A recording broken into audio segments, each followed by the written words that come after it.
For this next panel, we're going to have a legal panel that's going to talk about various topics that include both legal matters, accounting, and opportunity zones that are within Louisiana in some of the different ways that people within these spaces can find ways to get involved in both the crypto and blockchain spaces. So first, what we're going to have a panel, but first we're going to have Dan come up and give us a nice presentation on the opportunity zone. So we have Mr. Dan with Stone Pigman, and he's going to go ahead and kick that off first. So, hey everyone, round of applause. There we go. So my name's Rob Llaka. I'm a professor of practice at Tulane University. I run the Entrepreneurship Center there. A big fan of Richard Carthon, so thank you, Richard, for pulling this together. Let's get a round of applause for Richard for just everything. I mean, I read the Cryptocurrent every week, and it makes me smarter and a better professor, and so thank you for all that you do, Richard, to advance this in our community. Opportunity zones. How many of you all have heard of opportunity zones at all? A couple, good. A couple have not. One of the things that we've seen, and I know you have, so you don't even need to raise your hand over here, right, Tara? So opportunity zones are a new part of the tax bill. Dan spoke to our Tulane Family Business Center on it yesterday, and I've asked him to lead off just to sort of describe it overall, and then we'll have a conversation about what it means within cryptocurrencies. And I mean, essentially, when you think about it, you have a lot of capital gains. Many folks have a lot of capital gains, and this tax provision that was in the 2017 tax bill presents a unique opportunity for many investors to put those gains to work in other ways that are really tax advantaged. And so that's the reason why we wanted to have this discussion. It's great to have Dan from Stone Pigman here with us, and I'll give it to you. Hey, Dan. Thanks, Rob. All right. So as Rob said, I'm going to give you a real brief overview of opportunity zones. This is a very, very complicated area that still has a lot of uncertainty in it, but you know, of course, I'm happy to talk to anybody later on if you have any more specific questions. So to get started, oh, that doesn't seem to be working. It worked before, didn't it? Oh, there we go. I got to be closer, I guess. Okay, so what is an opportunity zone? Well, basically, as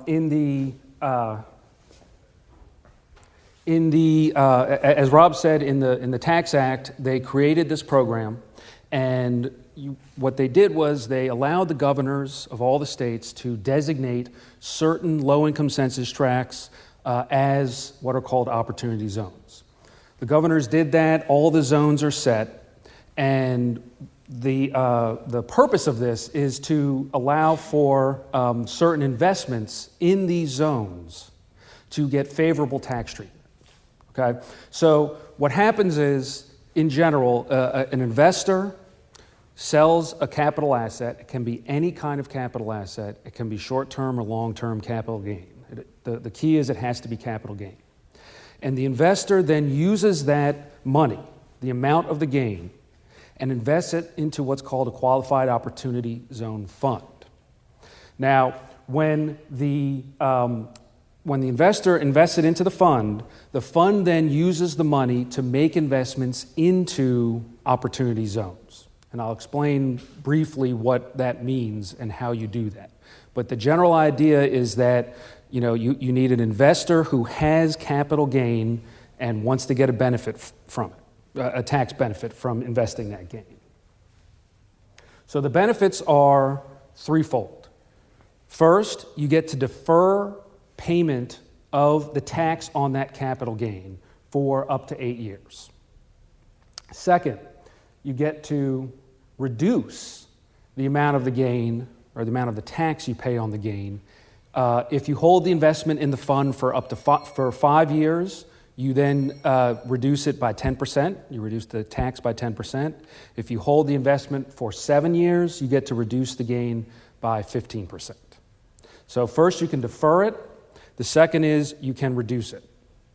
Now third, and this is a very big benefit, if you hold your investment in the fund for 10 years, you can actually avoid any tax on the appreciation of the investment from when you make the investment until when you sell it. And if you hold it for more than 10 years, it's the entire life. I think that there's a limit of 2048 maybe. So they're a long time. You can hold it for a while and you can avoid paying tax on the gain in the fund. So those are some huge tax benefits. Now, there are unfortunately a lot of rules that go around this, so I'm going to talk about those a little bit. But first off, I just wanted to point out that basically most of downtown New Orleans is an opportunity zone. They made, the entire CBD. You've got, the corridor going up 10 there. So there are a lot of areas where you can invest into and get these benefits in New Orleans. There's also in Baton Rouge, a large chunk of Baton Rouge that's opportunities that are opportunity zones. So we've got a lot of potential here. All right. So generally, as I just mentioned, the flow of the investment is you have the investor who makes an equity investment into a fund, and then the fund makes investments into either directly owned opportunity zone property, or the fund itself makes an equity investment into a business that is an opportunity zone business.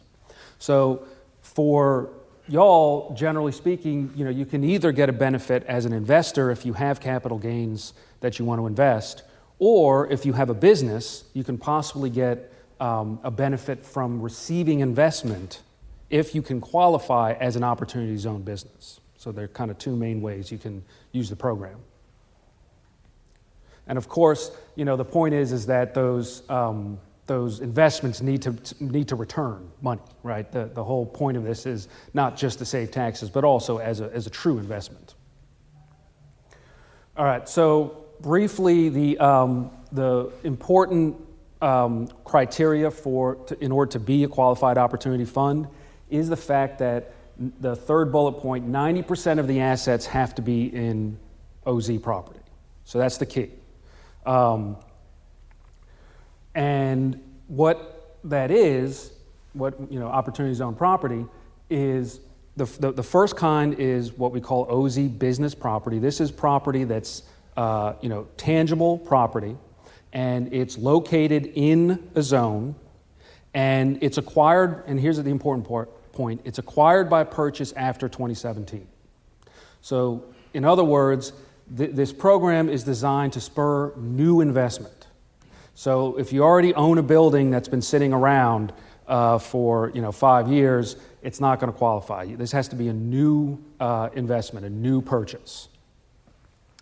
And of course, the use of the property needs to be in the zone. That's kind of the tying of the investment into a particular zone. So the basic structure is you have the investor at the top, puts the money into the qualified opportunity fund, which then puts at least 90% of its assets into the property. The typical, structure these days is real estate. So the fund will, possibly invest directly in a piece of real estate that's located in a zone, develop it, and, the investors will get their return plus the tax benefits. All right, so the second type of property that the fund can own, you've got the direct investment in, say, real estate or some other type of property. The other kind is an equity interest in a corporation or partnership that is itself an opportunity zone business, okay? So in order for that to be qualified, the fund, again, has to purchase the equity interest after 2017, so it's a newly acquired interest, and it has to be directly from the entity for cash. So the point here is that if you have an existing entity and there's an owner and you buy equity from that existing owner, it's not going to work. What you need to do is you need to buy the equity interest directly from the entity. So for y'all, to the extent that you are, you have an existing business, you might be able to receive investment by issuing new equity interests to an investor if you qualify as an OZ business.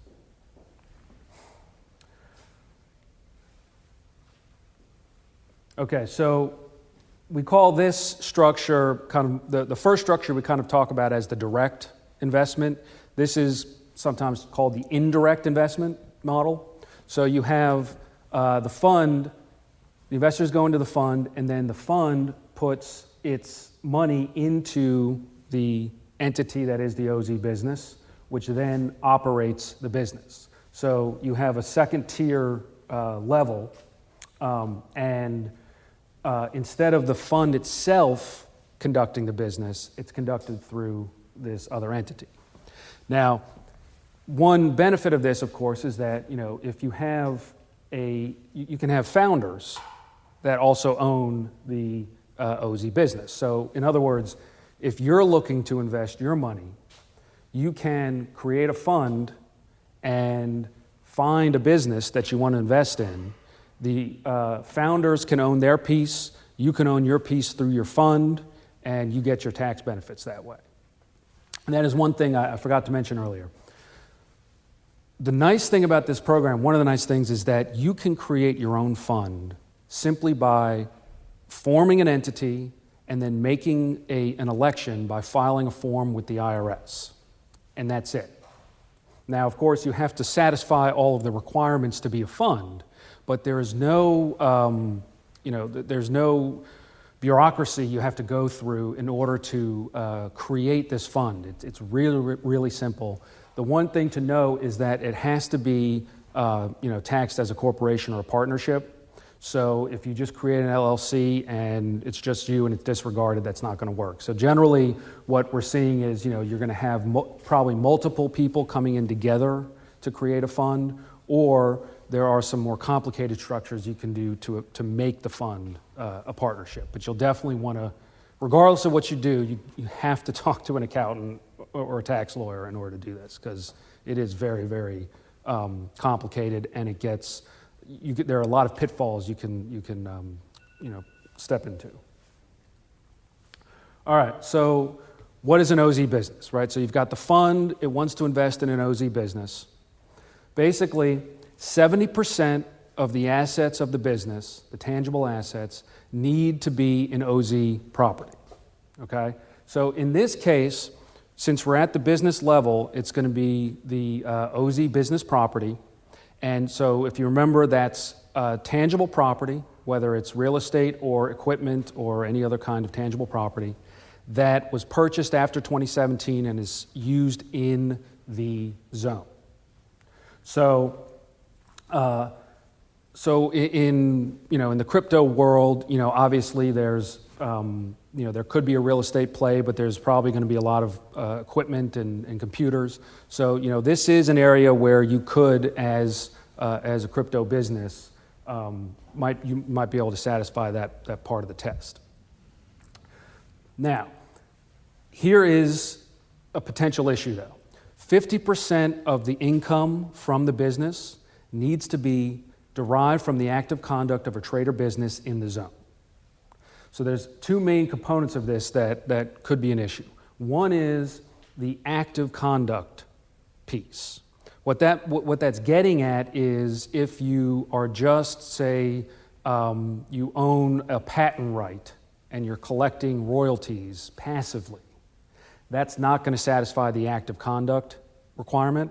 So there needs to be some, additional activity that rises to the level of a trade or business in order to satisfy this test. And then the 50% rule is the other issue. So right now we're waiting on guidance from the Treasury to clarify what this means, because it's very clear if you have, say, a real estate investment or even, say, a grocery store located in a zone, Well, the revenue, the income is coming from the physical location. But if you have a technology company and maybe you're selling services to customers elsewhere, or even if you have a physical sales business and you're shipping outside of the zone, what does that mean? Does the transfer of the asset or does the transfer of the services or the product have to be in the zone itself, or can it just be that the employees are located in the zone? We don't know yet, but we're expecting that this guidance should come out very soon, and we are expecting that it will allow non-brick and mortar businesses to qualify. We just don't know yet exactly how that's going to work. So this is key now for, of course, the crypto world. A substantial portion of the intangible property has to be used in the active conduct of the business.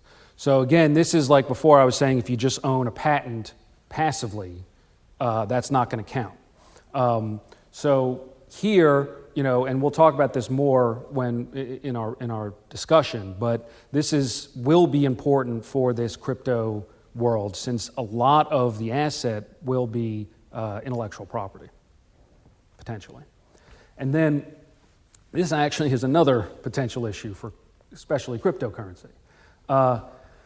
Less than 5% of the assets of the business have to be what's called non-qualified financial property. And that is basically, cash equivalents, stocks, bonds, notes, those kind of things. And the policy reason is that they don't want essentially investment companies being allowed to take advantage of these benefits. So in the crypto world, this is going to be a big one. All right. So just to show you what the picture looks like, if you do a real estate play, it's pretty simple. You have your investor goes into the fund. You find that piece of property. You find a developer who's found a piece of property, or you yourself have identified a piece of property that maybe you're going to want to use in, say, a business. So you can be both the investor and the developer. And you find your property, you create an entity to be the business, and the business then purchases and develops the property. So that's pretty simple from the standpoint of structuring, and it's also the clearest use of this benefit right now, because it really fits in with the statute and the regulations, and people are a lot more comfortable with this. Now, I'm not going to talk about that for right now. For the operating business, you have the investors going into the fund. The fund goes out and finds a business. Or again, if it's your business, you can be both the investor and you can be the founder. And the fund puts the money into the business goes out and purchases FF&E, maybe leases space, conducts the business, and it sells its services or products to the customers. So again, we expect this to be possible, but as of this moment, we don't yet know exactly how to structure, because we don't have the guidance yet. And the issues here, like I said, are the 50% income test, the compliance, the ongoing compliance of the business needing to continue to be treated as an OZ business, because if it doesn't, the fund is going to have some problems. And then the financial assets, again, particularly germane to cryptocurrencies, but it's an issue for all businesses. All right, so one thing to mention, again, the fund, the Qualified Opportunity Fund, can be just, you and one other person. It doesn't have to be sort of, when you think of the word fund in the investment context, you're usually thinking of like a private equity fund, that goes out and buys a bunch of portfolio companies. So this can happen. You can have a fund, that goes out and finds several OZ businesses and makes investments into each of those businesses. And in this context, you'll have the fund actually have your typical fund manager who receives the money from investors and then makes the investments in the businesses. Right now, that is probably not a good idea, since there's very little understood about how this structure will work. So to the extent any of y'all have gains that you're trying to invest, be very wary of somebody that says, just give me your money, I will find investments and you'll get the tax benefit. You really need to take a lot more control over your investment at this stage. This may work, but at the moment, I would caution you to avoid it because no matter what the fund manager says, they don't know. Nobody knows how this works. All right, so that's OZs in 30 seconds. We're going to bring up Rob and Ben, join us. Who else is coming? Ben, yeah, come on, Ben. We'll come up. And I haven't even met talk Ben, but Ben's joining us too. Thanks, Dan. Appreciate that. And these mics are on, Richard? What's that? Yep, cool. So you guys just come hang out, and we're just there's a small room, good group. Good to meet you. Fun. Get to meet Ben. All right, cool. Dan was super cautionary of the crypto world is more new to him. He certainly is an expert in OZs, but the crypto world is more new to him. You guys are also going to hear from Ben separately, but we wanted to make sure that we didn't leave Dan hanging when it was just coming to some of the crypto questions. So let's just take questions from the audience. I want to make sure that this information is as accessible as possible. Please, when you do introduce yourself and your organization when you do, say hello. So Tara, over to you first. Hi, everybody. I'm Tara Hernandez, real estate development and tech investment. So for your question about the location of the, having done so much percentage of the business within the zone, wouldn't it be, even if you're doing business all over the country, the place where the contract was made, which is essentially in the office, whether it be online or however it was transacted, couldn't you take that approach? Yeah, I mean, we can take any position that we want. The issue is that because so much rides on that determination of the 50%, investors are very wary since, let me step back a second. So the statute says 50% of the income has to be used in the active conduct of a trade or business. The regulations added the words within an opportunity zone. So the question is, when you look at the history of the statutes that this was based on, they were generally looking at the word active. That's what was important, was they didn't want passive investments to get these benefits. They wanted it to be active businesses. But it was also basically geared towards real estate deals. So what they were saying is, we want this to be active trades or businesses in these, I think it was the empowerment zone statute. And so that's what they were focused on. So when this happened, they basically took language and stuck it in to deal with, to create this new statute. And then the Treasury Department, when they issued the regulations, said, well, we're trying to apply this in this new context, so we're going to add the words within an opportunity zone. So there's no history to try and figure out what that means. So many practitioners are saying this clearly is designed to get at the active component, and then within the opportunity zone. One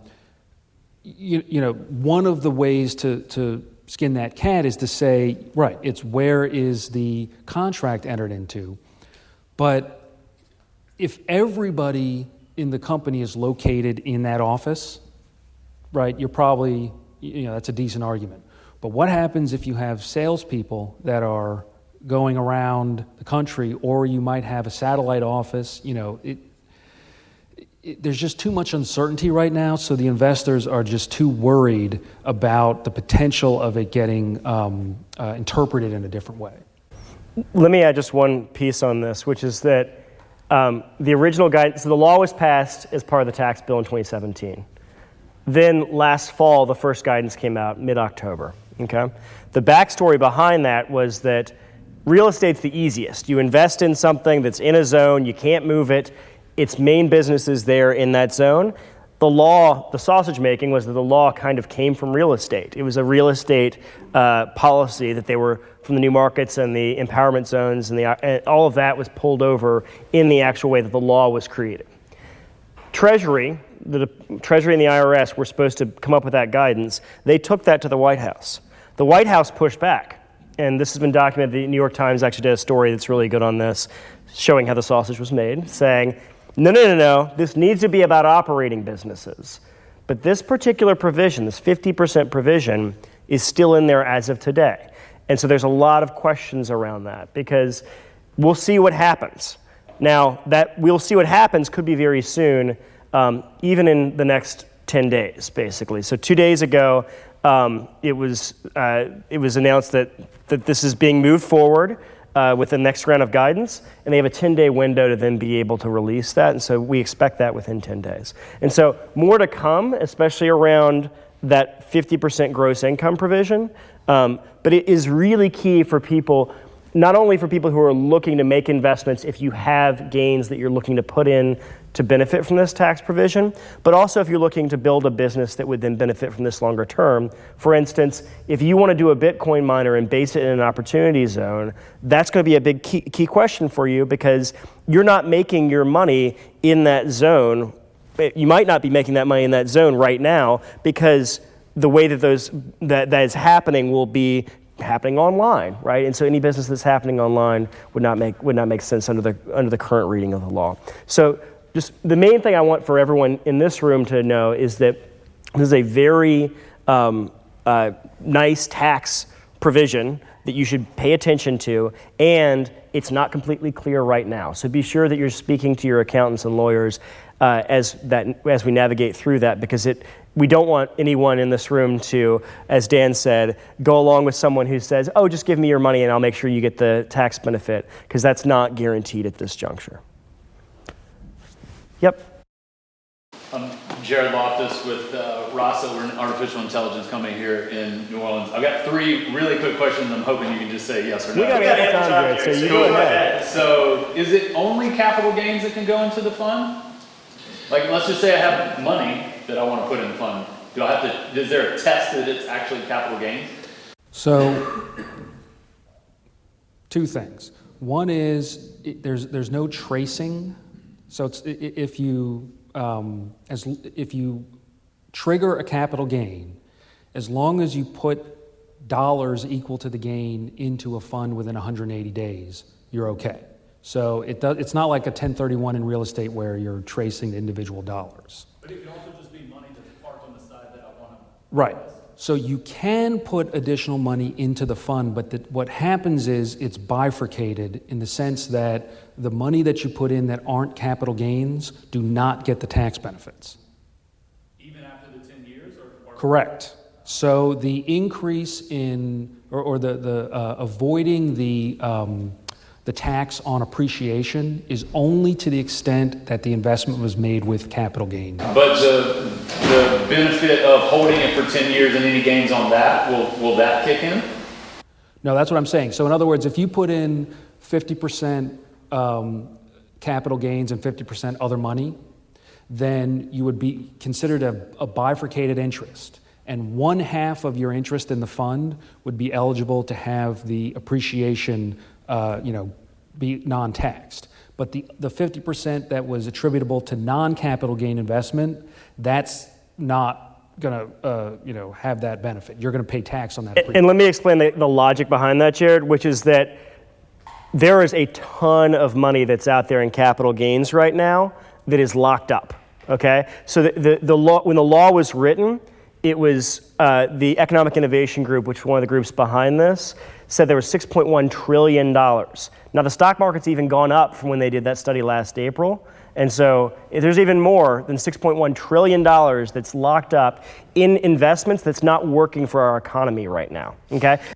So their goal was to incentivize those capital gains, and about 2 to 3 trillion of that is individual capital gains, where you bought Amazon at 200 and guess what, it's over 1,600. So you've got capital gains there that you are not exiting because you don't want to pay Uncle Sam the 23.8% or whatever it is, right? And so that's the reason why they're trying to incentivize the capital gains provision and differentiating in terms of that bifurcation. You can put other money in to make that project work, but they're trying to incentivize that money to go from things that are locked up into new pieces. Now, one thing that's interesting for this community is that many people have made lots of money if they were early investors in crypto and they're still holding because they don't want to have to pay Uncle Sam on that, right? Well, this could be an opportunity for that, but you need to be aware of all of the sort of dynamics of that, especially that 180-day provision, because you don't want to have to, have not made an investment by day 182 and pay the normal taxes you would make. And when is that deadline? When does it have to be invested by to be able to take advantage of the full 10 years? Is there a deadline? Well, okay, so there's two components there. One is you have to, on the front end, you have to put the capital gain, once the capital gain is realized, you have to put money into a fund equal to the capital gain or even some portion within the 180-day period, right? Then the fund needs to make its investment and have its 90% test satisfied within the year. Now, within the year of the fund creation. Right. And there's actually 2 testing periods. There's a June 30 and December 31 testing period. So there's some flexibility there. But you can, as long as you make an investment in a fund before 2026, you can take advantage of the 10-year period as long as you hold the investment for 10 years. So up until 2026, you can do 10 years, so feasibly, like, you're getting out 2036. So what they did was they realized, because the OZ, right now, OZs go away December 31st, 2026. And people realized that was, no one was going to be able to use the 10 years if that meant that, that disappeared. So there were guidance that came out that said that as long as you sell by 2048, right? Yeah, that's right. You could get the benefit. So in other words, if you go up to the deadline of 2026 and you hold all the way up through 2048, you can get the benefit of that 10-year period. So one thing, I know this may be completely new to some people. It's of benefit if you're investing soon because you defer your taxes until December 31st, 2026, and you get these step-ups. So the 5-year step-up where you pay 10% less tax, 7-year step-up where you pay 15% less tax, 10 years, you pay nothing, no capital gains on the new investment that you've made, right? So it is incentivizing early movement of that money, right? But while still waiting for the guidance to come out to know exactly when you can do that. So there's going to be a window where we're going to see a lot of money moving through the system on this once the guidance is clarified, because people want to get those tax benefits for as long as possible, right? And so I just want to make sure everyone's aware of at least this being something that is a significant tax benefit, both in terms of creating new businesses that can be on the receiving end and in terms of your own capital gains in terms of on the investor side of things. Because the key is, we're not there yet, we don't see the money flowing yet, but it's about to happen as soon as the guidance is clarified and money really starts to move. Right, and just to be clear, remember, there's 2 components. There's the gain that you've recognized now or realized now that you don't have to pay tax on, and then there's future appreciation. And they're really 2 separate things. Right. So to the extent that you have gain now, you will have to pay that tax under current law on December 31st, 2026. So there's a little bit of an issue there where if you want to get the 10-year appreciation benefit, you're going to have to hold your investment in the fund but you're not going to have cash from that investment to pay the tax on December 31st, 2026. So there's going to be a lot of issues there, and people are going to have to think creatively about how to structure deals for that reason. But to get to Rob's point, since you need to hold for at least 7 years to get the full 15% reduction in tax, you need to get into the fund 7 years before 2026, right? So we're coming up on that date, and because of that, that's why once things get clarified, you're going to see a huge push to get investments in so that you can get the full benefit of that current deferral and reduction. And then last question, since none of those were short. Maybe this last one won't be either. Does the business, for operating businesses, do they have to have been in existence for a certain period of time, or can you create a business in the opportunity zone and take on investment? So it's actually easier if it's a new business. The reason is that remember, the definition is that at least 70% of the tangible assets have to be OZ business property, and OZ business property has to have been purchased after 2017. So, if you have a new business, all of your property is purchased after 2017. So as long as it's, satisfies the other requirements, you're good. However, that doesn't mean that if you have an existing business, it fails. The issue is simply that if you are heavily capital intensive, then it's going to be very difficult to get enough assets post-2017 to raise you to the 70% level. But if you're, say a tech company which is, just has some computers and desks and it's mostly, human capital, then you might be able to buy some new computers and, even if it's a 10-year-old company, you might be able to qualify. So let me posit this to the room, which is that as for the infrastructure for blockchain, okay, and everything that we're talking about for the rest of the conference is being built out, this tax incentive will bring new money that could really fuel that in a way that could be extremely powerful.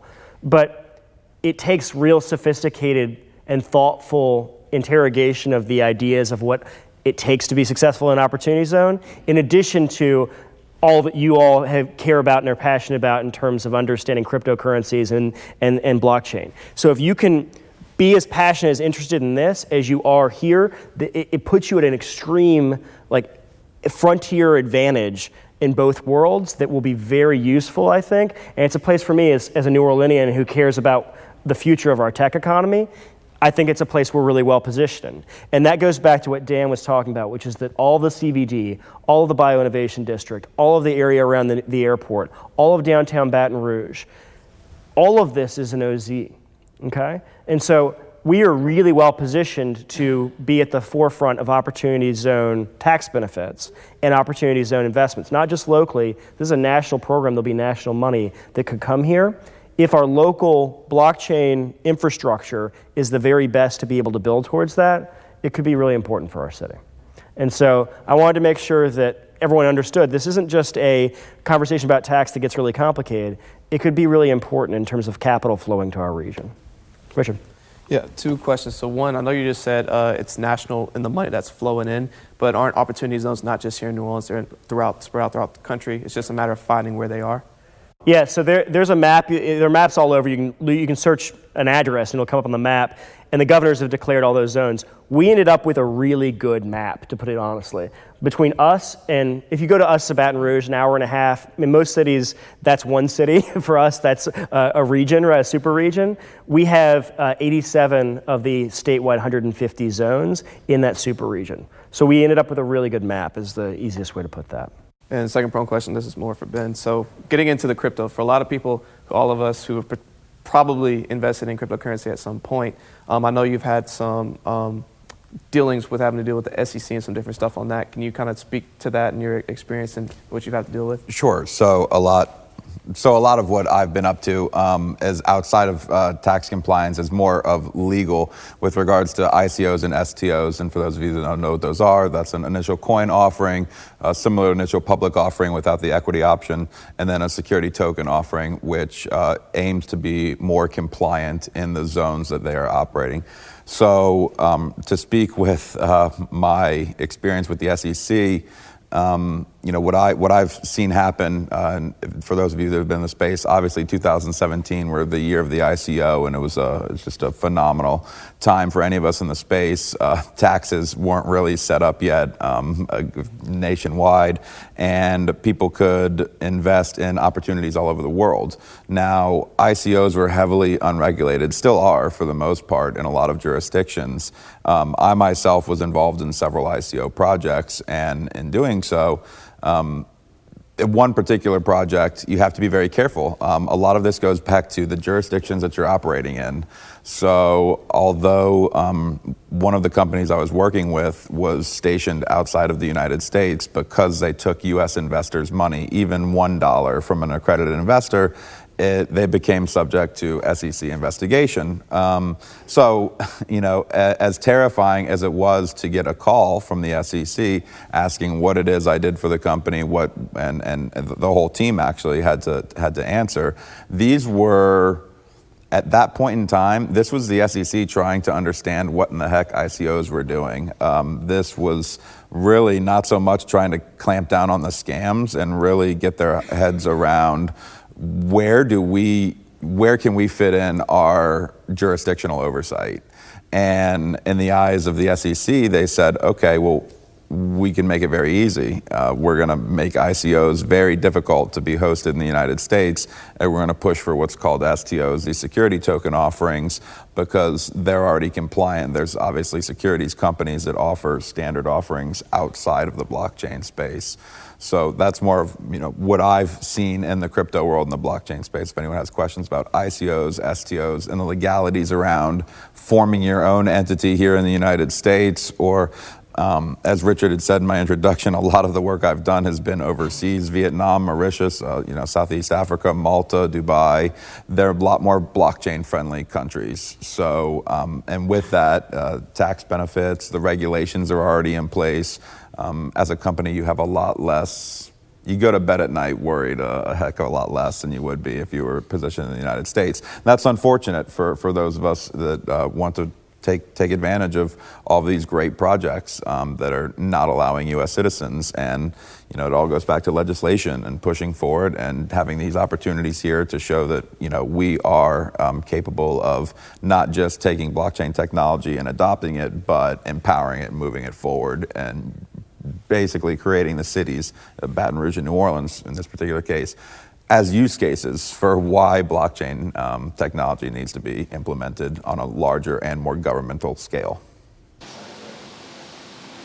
So my question is with the ICO. So a lot of them stationed outside the U.S. And explicitly say no U.S. investors whatsoever, and they put in some sort of fence that you have to hop over, say a VPN or. They do a KYC AML if they want to get very specific. And even though sometimes U.S. investors still find their way into the opportunity, and do they have any legal right after that, since they know that? So they have no claim to the dollars. It's completely illegal in that capacity. So there are a couple of ways around it. First of all, there's what's called pooling, which means that you take one accredited investor or one very wealthy individual who's not subject to SEC regulations, and they will then take if every one of us in the room wanted to contribute to meet the minimum investment requirement, we actually do it under one person's name. That's what a pool is. So that's how these people will get away with not having to provide their information, which I said is what's known as KYC AML, Know Your Customer, Anti-Money Laundering. Those are, at this point, standard practices for an ICO and an STO that wants to be regulatory compliant. That being said, pools do still exist. If you participate in them, it's essentially at your own risk. And if you're caught participating in them. I've not seen any legal cases go to the individuals that pooled, but rather the person hosting the pool, because they take an administration fee or a finder's fee, which is completely illegal unless you have a money broker's license. Other questions? We're coming up near time, but we have time. Yeah, go ahead. What's the other type of ICO, or It's where called- you know, it's like a minimal amount, like up to 5 million or 50 million?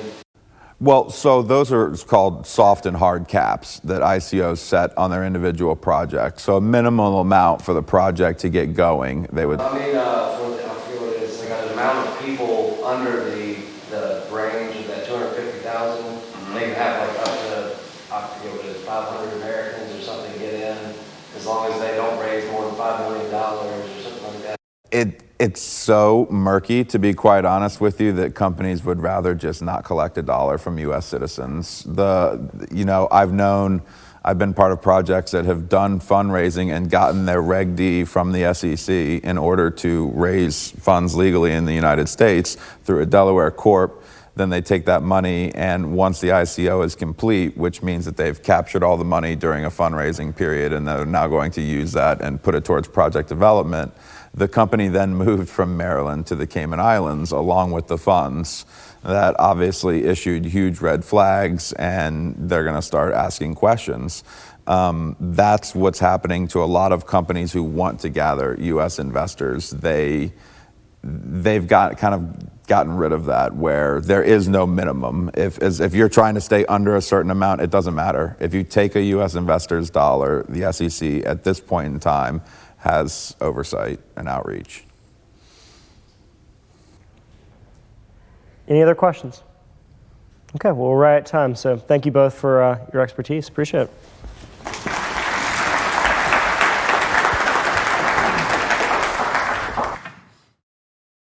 Radio. Please use available exits now.